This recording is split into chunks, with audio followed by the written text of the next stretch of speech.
حضرت شیخ بایزید رحمۃ اللہ تعالی علیہ لکھا ہے کہ حضرت نے اپنے مریدوں کے ساتھ نماز پڑھنے جا رہے تھے تو گلی تنگ تھی تو اس جانب سے کتا بھی آ گیا. تو ظاہر ہے اگر تلقین آئی غیب سے کوئی دل میں خیال تو آیا ہوگا نا. تو حضرت نے اپنے کپڑوں کو بڑا سمیٹا اور سائڈ پہ ہو گئے کہ کتا گزر جائے کہیں میرے کپڑوں سے لگ ہی نہ جائے یہ. تو پھر یہ تلقین آئی غیب سے. وہ جو کتا ہے نا وہ بول اٹھا, عرض کرتا ہے بایزید کیوں مجھ سے اتنی نفرت کر رہے ہو؟ آپ نے فرمایا تو نجس ہے, میں نماز پڑھنے جا رہا ہوں, میرے کپڑے خراب کر دے گا, میں تو اس لیے پیچھے ہٹا ہوں. تو کتا آگے سے کہتا ہے حضرت اگر میں گیلا ہوں تو پھر نجس ہوں, پھر ناپاک ہوں, اگر خشک ہوں تو پھر تو میں ناپاک ہی نہیں, اگر آپ کے کپڑوں سے لگ بھی گیا تو کچھ نہیں ہوگا, اگر گیلا ہوں تو لگ گیا تو پھر آپ کے کپڑے ناپاک کروں گا. لیکن پھر بھی میری ناپاکی ایسی ناپاکی ہے کہ 3 بار کا جو پانی ہے وہ اس ناپاکی کو دور کر دے گا. اگر آپ کے کپڑوں سے لگ گیا نا 3 بار, اگر آپ اپنے کپڑوں کو پانی سے دھوئیں گے تو کپڑے پاک ہو جائیں گے.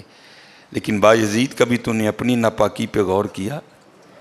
میری ناپاکی تو وہ ہے جس کو 3 پانی دور کر دیتے ہیں, لیکن تیری ناپاکی تو وہ ہے جس کو 7 سمندروں کا پانی بھی نہیں دھو سکتا. جا کے پہلے اپنی ناپاکی دور کر. ہاں حضرت یہ اندر کی ناپاکی. اور کیونکہ بات ان سب بابوں کی ایک ہوتی ہے, انداز جدا ہوتے ہیں, تو پھر یہی بات حضور بلے شاہ رحمۃ اللہ تعالیٰ نے کس طرح لکھی. آپ فرماتے ہیں پھلاں داتو عطر بنا, پھلاں داتو عطر بنا, عطر دا پھر تو کڈ دریا, دریا وچ پھر تو ڈبکیاں لا. ذرا بات کی گہرائی تک جانا.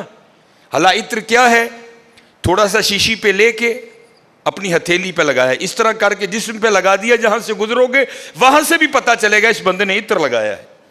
اگر تھوڑی امپورٹڈ شیشی ہے تھوڑا سا خود پہ سپرے کر لو, جہاں سے گزرو گے وہاں سے بھی پتا چلے گا کہ اس نے عطر لگایا. عطر تو اتنا سا بھی ہو تو وہ بو کو دور کر دیتا ہے, ختم کر دیتا ہے وہ. لیکن کتنا گہرا مصرع ہے, پھلاں دا تو عطر بنا, عطر دا پھر تو کڈ دریا. تھوڑا سا لگانا نہیں, پھلاں دا تو عطر بنا, عطر دا پھر تو کڈ دریا, دریا وچ پھر تو ڈبکیاں لا, پھر بھی تیری بو نہیں مکنی, پہلوں اپنی میں مکا. پہلوں اپنی میں مکا. انہوں نے تو بنایا تھا فقیر, چل تو آج تو بعد ساڈا فقیر لے, لیکن یہ میں اس نے پھر موقع ضائع کر دیا. میں حضرت پھلاں دا تو عطر بنا, عطر دا پھر تو کڈ دریا, دریا وچ پھر تو ڈبکیاں لا, پھر بھی تیری بو نہیں مکنی, پہلوں اپنی میں مکا. اور جس نے مکا لی حضرت اس کا کام بن گیا. وہ تو ہے ہی کریم. ہاں, اور کتنے کریم ہیں میں آپ کو بتا نہیں سکتا حضرت. یہ ہفتے کی رات تھی, جو پچھلا ہفتہ گزر گیا ہے نا, جس طرح کل ہفتہ آئے گا. یہ بھٹر میں پروگرام تھا, تو پروگرام پہ گئے, وہاں سے مجھے آتے آتے نا تقریباً 12 بج گئے. جب میں گھر آیا نا تو چھوٹا بیٹا میرا, سب سے چھوٹا ابراہیم, بڑا رو رہا تھا. تو ماں اس کو چپ کرانے کے لیے نا وہ ٹہل رہی تھی, اس کمرے سے اس کمرہ, اس کمرے سے اس کمرہ. تو وہ کہتی ہے کہ شاہ کے بعد کی اس کی طبیعت خراب ہے, مسلسل رو رہا ہے, میں نے بڑا چپ کرایا, نہیں کر رہا, تو اس طرح کریں اس کو کسی ہاسپٹل لے چلتے ہیں. میں نے کہا چلو. عمل خدمت لے گئے. وہ ڈاکٹر نے چیک کیا, اس نے کہا بچے کا گلا خراب ہے, اور جب بھی بچوں کا گلا خراب ہوتا ہے نا ساتھ پھر ان کے کان میں بھی درد ہوتی ہے, اس کے کان میں درد ہے اس لیے رو رہا ہے. اس نے وہ دوائی وغیرہ انجیکشن وغیرہ لگائے, اس کے کان میں ڈراپس بھی ڈالے. لیکن میں نے کہا نہیں, میں آدھا گھنٹہ ویٹ کروں گا, بچے کی جب طبیعت سنبھلے گی نا میں پھر ہی گھر لے کے جاؤں گا. ہم وہاں بیٹھ گئے. خیر بچے کی طبیعت سنبھل گئی, ہم لے کے نا گھر آ گئے. اب ظاہر ہے بچے کی طبیعت خراب تھی, اس کی ماں نے عشاء کی نماز نہیں پڑھی تھی, میں نے فرض اور سنتیں پڑھ لی تھی, وتر اور نوافل میں نے بھی نہیں پڑھے تھے. وہ بچہ سو گیا, ہم نے اس کو چارپائی پہ لٹایا, آگے میں نے نماز شروع کر دی, میرے پیچھے میرے بیٹے کی ماں نے نماز شروع کر دی. اب میری وطروں کی نا دوسری رکعت تھی, ظاہر ہے ماں بھی یہاں ہی ہوگی, وہ فرض پڑھ رہی تھی، میں وطر پڑھ رہا تھا، یا اس کی تیسری رکعت ہوگی یا اس کی بھی دوسری ہوگی یا چوتھی ہوگی. اب اس کی نا آنکھ کھل گئی، اس نے بڑی شدت سے رونا شروع کر دیا. تو ہر مسئلے کی روح سے آپ نماز توڑ سکتے ہیں، کیونکہ وہ چارپائی سے بس گرنے ہی والا تھا. دودھ ابل رہا ہے، بی بی نماز پڑھ رہی ہے، نماز توڑ کے دودھ بچائے. کوئی کنویں میں گر رہا ہے، نماز توڑ کے اس کو بچاؤ. پہلے توڑ سکتے تھے، لیکن میں نے کہا نہیں، میں نہیں توڑنی. کوئی بات تھا نا حضرت، محبت تو تھی اولاد کی لیکن دل تھوڑا سخت. لیکن ادھر کیا تھا؟ ادھر ماں تھی حضرت.